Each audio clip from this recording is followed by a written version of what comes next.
The 12th Book of the Odysseys of Homer. The Argument.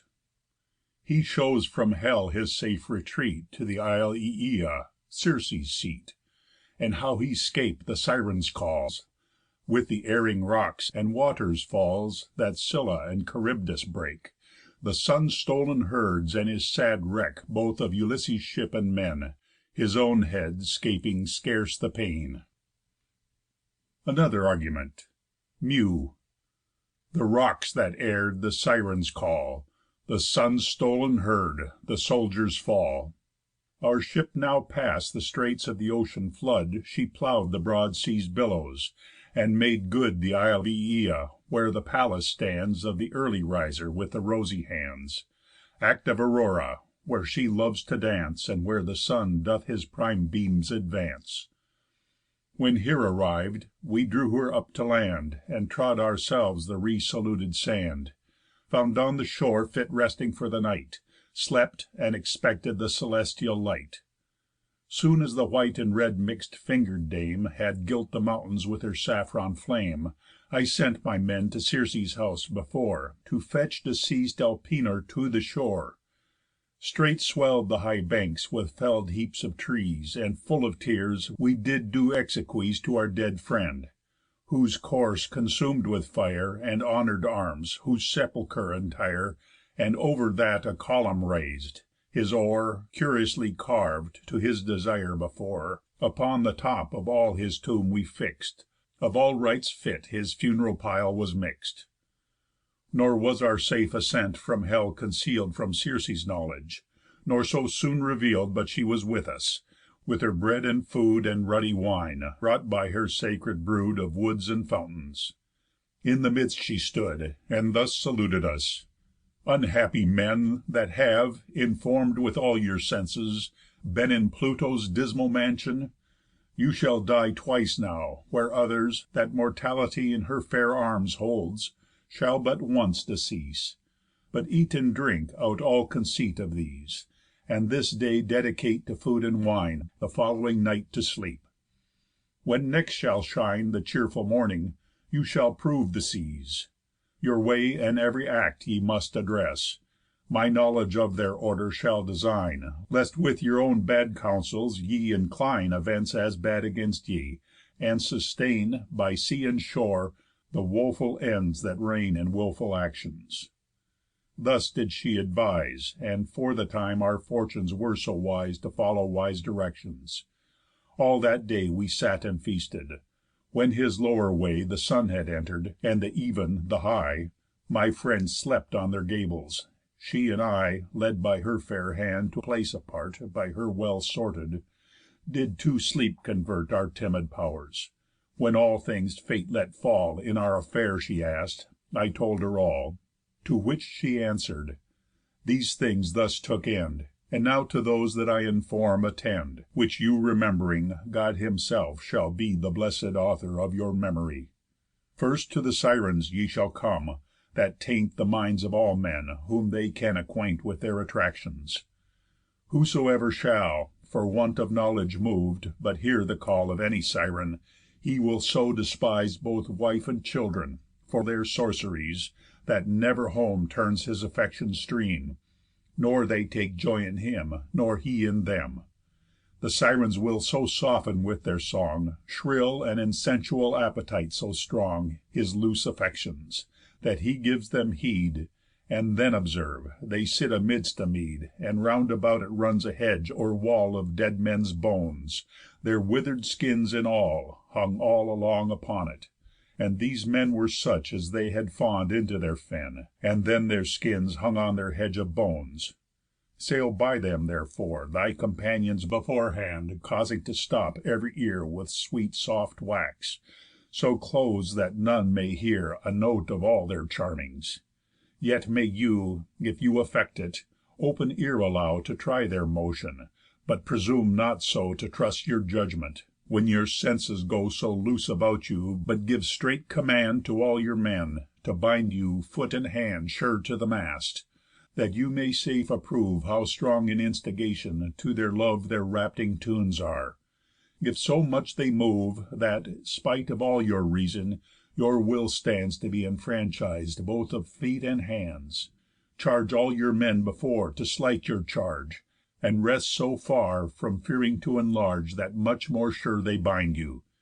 When your friends Have outsail'd these, the danger that transcends Rests not in any counsel to prevent, Unless your own mind finds the tract and bent Of that way that avoids it. I can say That in your course there lies a twofold way, The right of which your own, taught, present wit, And grace divine must prompt. In general yet let this inform you. Near these Sirens' shore move two steep rocks, At whose feet lie and roar the black sea's cruel billows. The blest Gods call them the Rovers. Their abhorr'd abodes no bird can pass, no, not the doves, Whose fierce sire Jove so loves That they are said to bear ambrosia to him, Can their rapine 'scape, but one of them Falls ever to the rape Of those sly rocks. Yet Jove another still Adds to the rest, that so may ever fill The sacred number. Never ship could shun The nimble peril wing'd there, but did run With all her bulk, and bodies of her men, To utter ruin. For the seas retain Not only their outrageous easture there, But fierce assistance of particular fear, And supernatural mischief. They expire, And those are whirlwinds of devouring fire Whisking about still. The Argive ship alone, which bore the care of all men, got her gone, come from Areta. Yet perhaps ev'n she had wrack'd at those rocks, if the Deity that lies by Jove's side had not lent her hand to their transmission, since the man that mann'd in chief that voyage, she in chief did love. Of these two spiteful rocks, the one doth shove Against the height of heav'n her pointed brow. A black cloud binds it round, and never show Lends to the sharp point. Not the clear blue sky Lets ever view it, not the summer's eye, Nor fervent autumn's. None that death could end Could ever scale it, or, if up, descend, Though 20 hands and feet he had for hold. A polish'd ice like glibness doth enfold The rock so round, whose midst a gloomy cell Shrouds so far westward that it sees to hell. From this keep you as far, as from his bow An able young man can his shaft bestow. For here the wulling Scylla shrouds her face, That breathes a voice at all parts no more base Than are a newly kitten'd kitling's cries, Herself a monster yet of boundless size, Whose sight would nothing please a mortal's eyes, No, nor the eyes of any God, if he, Whom naught should fright, fell foul on her, and she Her full shape show'd. 12 foul feet bear about her ugly bulk. 6 huge long necks look out of her rank shoulders, every neck doth let A ghastly head out, every head 3 set, Thick thrust together of abhorréd teeth, And every tooth struck with a sable death. She lurks in midst of all her den, and streaks From out a ghastly whirlpool all her necks, Where, gloating round her rock, to fish she falls, And up rush dolphins, dog fish, somewhiles whales, If got within her when her rapine feeds. For ever groaning Amphitrite breeds About her whirlpool an unmeasur'd store. No seaman ever boasted touch of shore That there touch'd with his ship, but still she fed On him and his, a man for every head, Spoiling his ship of. You shall then descry The other humbler rock, that moves so nigh Your dart may meet the distance.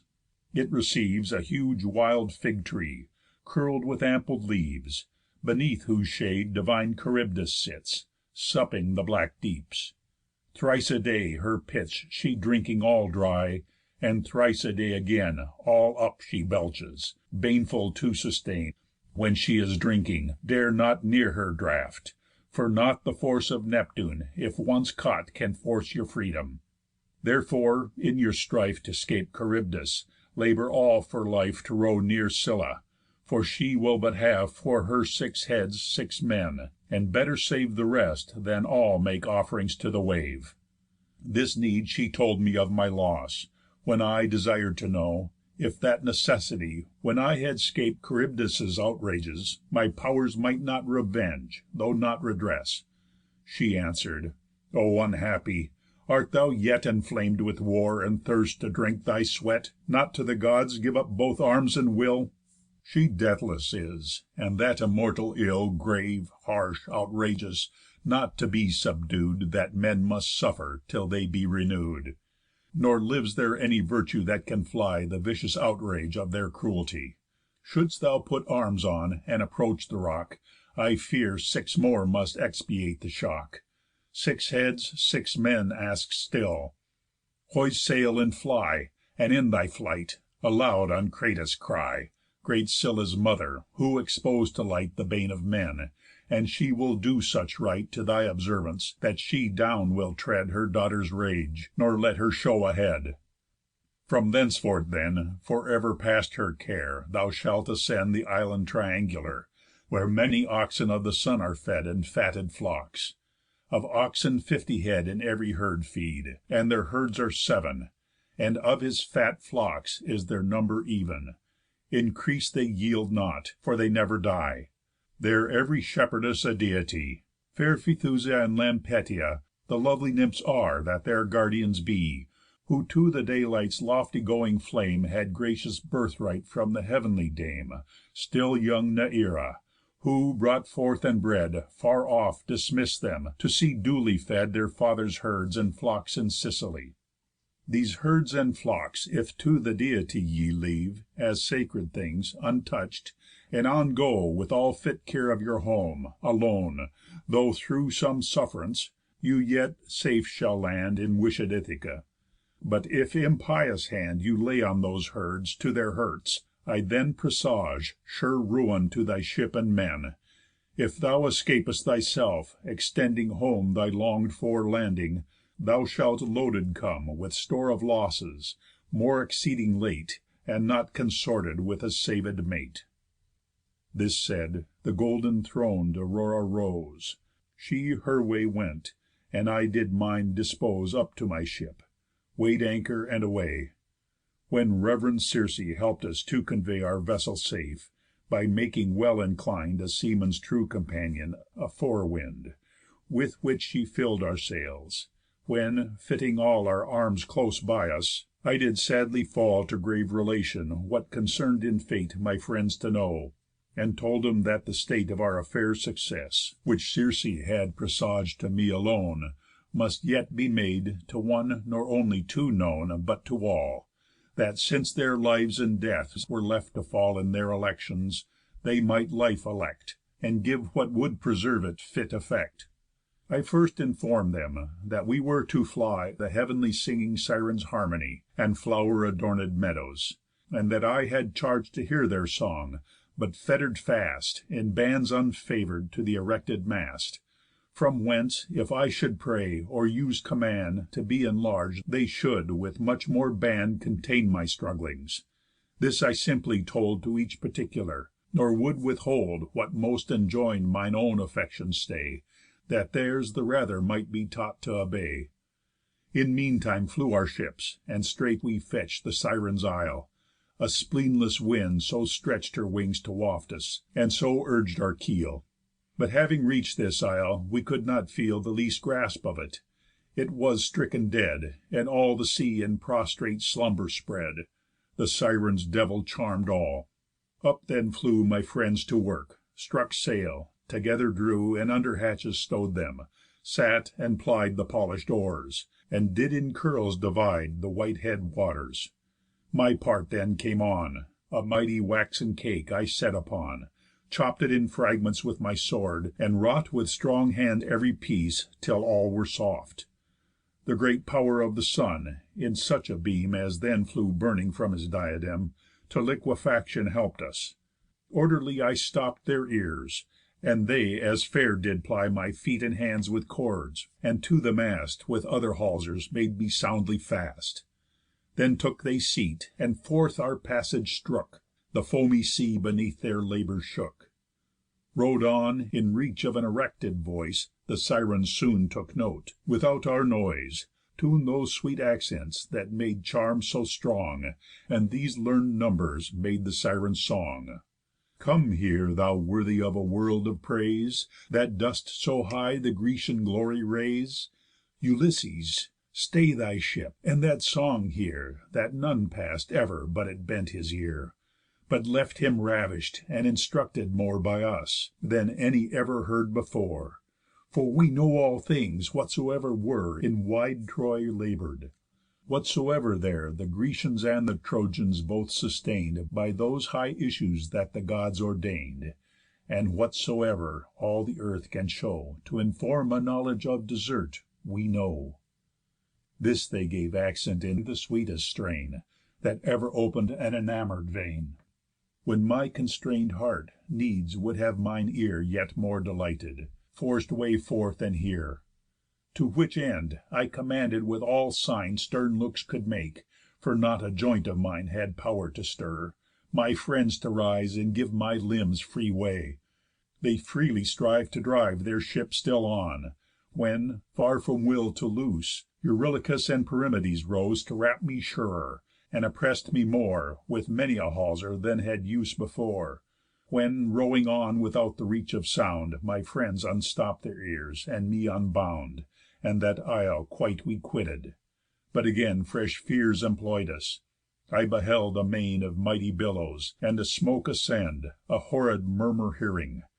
Ev'ry friend Astonish'd sat; from ev'ry hand his oar Fell quite forsaken; with the dismal roar Were all things there made echoes. Stone still stood Our ship itself, because the ghastly flood Took all men's motions from her in their own. I through the ship went, labouring up and down My friends' recover'd spirits. One by one I gave good words, and said, that well were known These ills to them before. I told them all, And that these could not prove more capital Than those the Cyclops block'd us up in. Yet my virtue, wit, and heav'nly help'd counsel set Their freedoms open. I could not believe But they remember'd it, and wish'd them give My equal care and means now equal trust. The strength they had for stirring up they must Rouse and extend, to try if Jove had laid His pow'rs and theirs up, and would add his aid To 'scape even that death. In particular then I told our pilot, that past other men He most must bear firm spirits, since he sway'd The continent that all our spirits convey'd, In his whole guide of her. He saw there boil The fiery whirlpools, that to all our spoil Inclos'd a rock, without which he must steer, Or all our ruins stood concluded there. All heard me and obey'd, and little knew That, shunning that rock, 6 of them should rue The wrack another hid. For I conceal'd The heavy wounds, that would never be heal'd, To be by Scylla open'd; for their fear Would then have robb'd all of all care to steer, Or stir an oar, and made them hide beneath, When they and all had died an idle death. But then even I forgot to shun The harm Circe forewarn'd, who will'd I should Not arm, nor show myself to Scylla, lest in vain I ventur'd life. Yet could not I contain, But arm'd at all parts, and 2 lances took Up to the fore deck went, and thence did look That rocky Scylla would have first appear'd, And taken my life with the friends I fear'd. From thence yet no place could afford her sight, Though through the dark rock mine eye threw her light, And ransack'd all ways.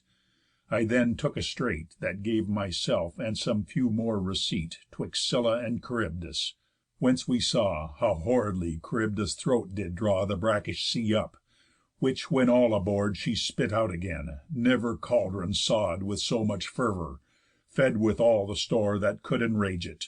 All the rock did roar With troubled waters; round about the tops Of all the steep crags flew the foamy drops. But when her draught the sea and earth dissunder'd, The troubled bottoms turn'd up, and she thunder'd. Far under shore the swart sands naked lay, Whose whole stern sight the startled blood did fray From all our faces. And while we on her Our eyes bestow'd thus to our ruin's fear, 6 friends had Scylla snatch'd out of our keel, In whom most loss did force and virtue feel. When looking to my ship, and lending eye To see my friends' estates, their heels turn'd high, And hands cast up, I might discern, and hear Their calls to me for help, when now they were To try me in their last extremities, And, as an angler, med'cine for surprise Of little fish sits pouring from the rocks, From out the crook'd horn of a full bred ox, And then with his long angle hoists them high Up to the air, then slightly hurls them by, when helpless sprawling on the land they lie. So easily Scylla to her rock had wrapp'd My woful friends, and so, unhelp'd, entrapp'd Struggling they lay beneath her violent rape, Who in their tortures, desp'rate of escape, Shriek as she tore, and up their hands to me Still threw for sweet life. I did never see, In all my suff'rance ransacking the seas, A spectacle so full of miseries.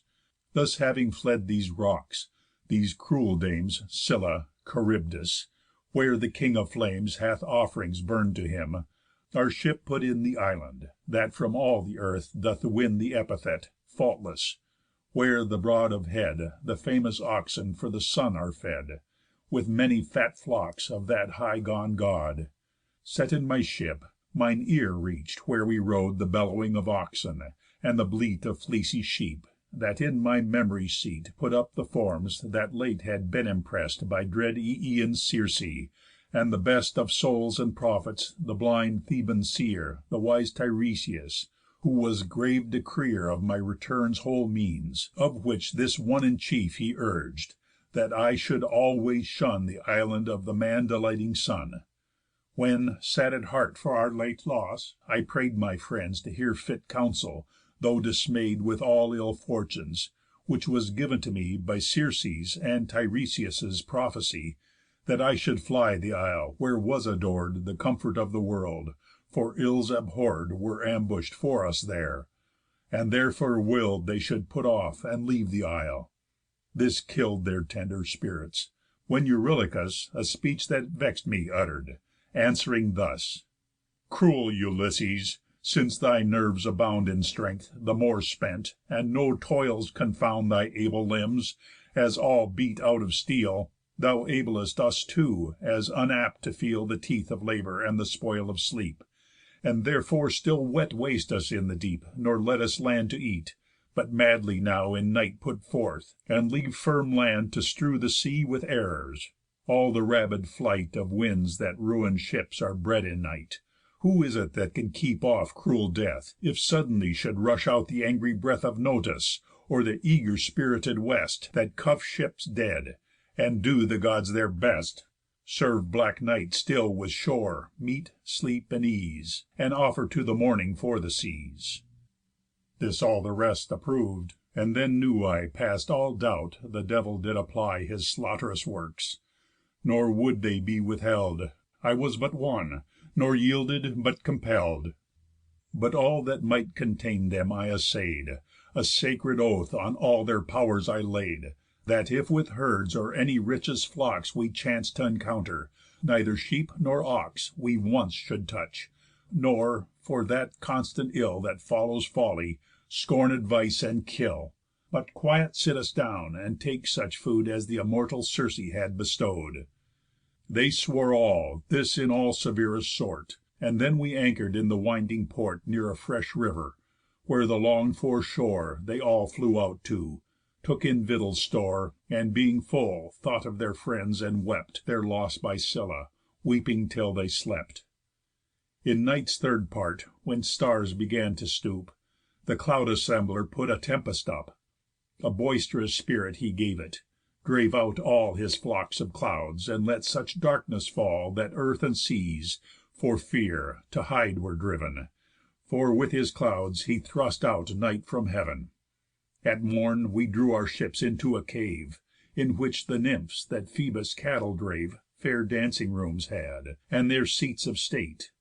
I urg'd my friends then, that, to shun their fate, They would observe their oath, and take the food Our ship afforded, nor attempt the blood Of those fair herds and flocks, because they were The dreadful Gods, that all could see and hear. They stood observant, and in that good mind Had we been gone; but so adverse the wind Stood to our passage, that we could not go. For one whole month perpetually did blow Impetuous Notus, not a breath's repair But his in Eurus' rul'd in all the air. As long yet as their ruddy wine and bread Stood out amongst them, so long not a head Of all those oxen fell in any strife Amongst those students for the gut and life.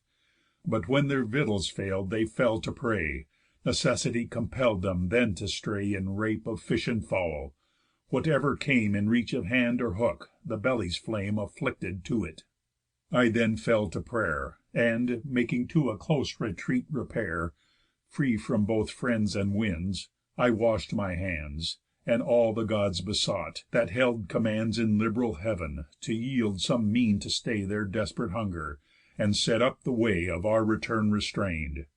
The Gods, instead Of giving what I pray'd for, pow'r of deed, A deedless sleep did on my lids distil, For mean to work upon my friends their fill. For whiles I slept, there wak'd no mean to curb Their headstrong wants; which he that did disturb My rule in chief at all times, and was chief To all the rest in counsel to their grief, Knew well, and of my present absence took His fit advantage, and their iron strook At highest heat. For, feeling their desire In his own entrails, to allay the fire That famine blew in them, he thus gave way To that affection: "Hear what I say, Though words will staunch no hunger. Ev'ry death To us poor wretches that draw temporal breath You know is hateful; but, all know, to die The death of famine is a misery Past all death loathsome. Let us therefore take The chief of this fair herd, and off'rings make To all the deathless that in broad heav'n live, And in particular vow, if we arrive In natural Ithaca, to straight erect A temple to the haughty in aspect, Rich and magnificent, and all within Deck it with relics many and divine. If yet he stands incens'd, since we have slain His high brow'd herd, and therefore will sustain Desire to wrack our ship, he is but one, And all the other Gods, that we atone With our divine rites, will their suffrage give To our design'd return, and let us live. If not, and all take part, I rather crave To serve, with one sole death, the yawning wave, Than in a desert isle lie and sterve, And with one pin'd life many deaths observe." All cried, "He counsels nobly," and all speed Made to their resolute driving; for the feed Of those coal black, fair, broad brow'd, sun lov'd beeves Had place close by our ships. They took the leaves Of scents, most eminent; about their fall Stood round, and to the states celestial Made solemn vows; but other rites Their ship could not afford them. They did, therefore, strip The curl'd head oak of fresh young leaves, to make Supply of service for their barley cake; And on the sacredly enflam'd, for wine Pour'd purest water; all the parts divine Spitting and roasting; all the rites beside Orderly using. Then did light divide My low and upper lids. When my repair Made near my ship, I met the delicate air Their roast exhal'd. Out instantly I cried, and said: "O Jove, and all ye deified, Ye have oppress'd me with a cruel sleep, While ye conferr'd on me a loss as deep As death descends to themselves alone My rude men left ungovern'd. They have done A deed so impious, I stand well assur'd That you will not forgive though ye procur'd." Then flew Lampetia, with the ample robe, Up to her father, with the golden globe, Ambassadress to inform him that my men Had slain his oxen. Heart incensed then, He cried: "Revenge me, father, and the rest, Both ever living and for ever blest. Ulysses' impious men have drawn the blood Of those my oxen that it did me good To look on, walking all my starry round, And when I trod earth, all with meadows crown'd. Without your full amends I leave heav'n quite, Dis, and all the dead adorning with my light." The cloud herd answer'd: "Son, thou shalt be ours, And light those mortals in that mine of flowers. My red hot flash shall graze but on their ship, And eat it burning in the boiling deep." This by Calypso I was told, and she Inform'd it from the verger Mercury. Come to our ship, I chid, and told by name Each man how impiously he was to blame. But chiding got no peace, and beeves were slain. When straight the Gods forewent their following pain With dire ostents. The hides the flesh had lost Crept all before them. As the flesh did roast, It bellow'd like the ox itself alive. And yet my soldiers did their dead beeves drive Through all these prodigies in daily feasts. 6 days they banqueted and slew fresh beasts. And when the 7th day Jove reduc'd the wind That all the month rag'd, and so in did bind Our ship and us, was turn'd and calm'd, and we launch'd, put up masts, sails hois'd, and to sea. The island left so far, that land nowhere, But only sea and sky had pow'r to appear. Jove fix'd a cloud above our ship, so black That all the sea it darken'd; yet from wrack She ran a good free time, till from the west Came Zephyr ruffling forth, and put his breast Out in a singing tempest, so most vast, It burst the gables that made sure our mast. Our masts came tumbling down, our cattle down Rush'd to the pump, and by our pilot's crown The main mast past his fall, pash'd all his skull. And all this wrack but one flaw made it full. Off from the stern the sternsman diving fell, And from his sinews flew his soul to hell. Together all this time Jove's thunder chid, and through the ship his lightning glid, Till it embrac'd her round. Her bulk was fill'd With nasty sulphur, and her men were kill'd, Tumbled to sea, like sea mews swum about, And there the date of their return was out. I toss'd from side to side still, till all broke Her ribs were with the storm, and she did choke With let in surges; for the mast torn down Tore her up piecemeal, and for me to drown Left little undissolv'd. But to the mast There was a leather thong left, which I cast About it and the keel, and so sat toss'd With baneful weather, till the west had lost His stormy tyranny. And then arose The south, that bred me more abhorréd woes, For back again his blasts expell'd me quite On ravenous Charybdis. All that night I totter'd up and down, till light and eye At Scylla's rock encounter'd, and the nigh Dreadful Charybdis. As I drave on these, I saw Charybdis supping up the seas, And had gone up together, if the tree That bore the wild figs had not rescued me. To which I leap'd, and left my keel, and high Chamb'ring upon it, did as closely imply My breast about it as a reremouse could. Yet might my feet on no stub fasten hold To ease my hands, the roots were crept so low Beneath the earth, and so aloft did grow The far spread arms, that, though good height I gat, I could not reach them. To the main bow flat I therefore still must cling, till up again She belch'd my mast, and after that Amain my keel came tumbling. So at length It chanc'd to me, as to a judge that long Advanc'd to judge a sort of hot young fellows' jars, At length time frees him from their civil wars, When glad he riseth, and to dinner goes. So time, at length, releas'd with joys my woes, And from Charybdis' mouth appear'd my keel, To which, my hand now loos'd, and now my heel, I all together with a huge noise dropp'd Just in her midst fell, where the mast was propp'd, And there rode off with owers of my hands. God and man's Father would not from her sands Let Scylla see me, for I then had died That bitter death that my poor friends supplied. 9 days at sea I hover'd, the 10th night In the isle Ogygia, where about The bright and right renown'd Calypso I was cast by pow'r of Deity, Where I liv'd, embrac'd with love and feasts. But why should I relate Those kind occurrents? I should iterate What I in part to your chaste queen and you So late imparted. And, for me to grow A talker over of my tale again, Were past my free contentment to sustain.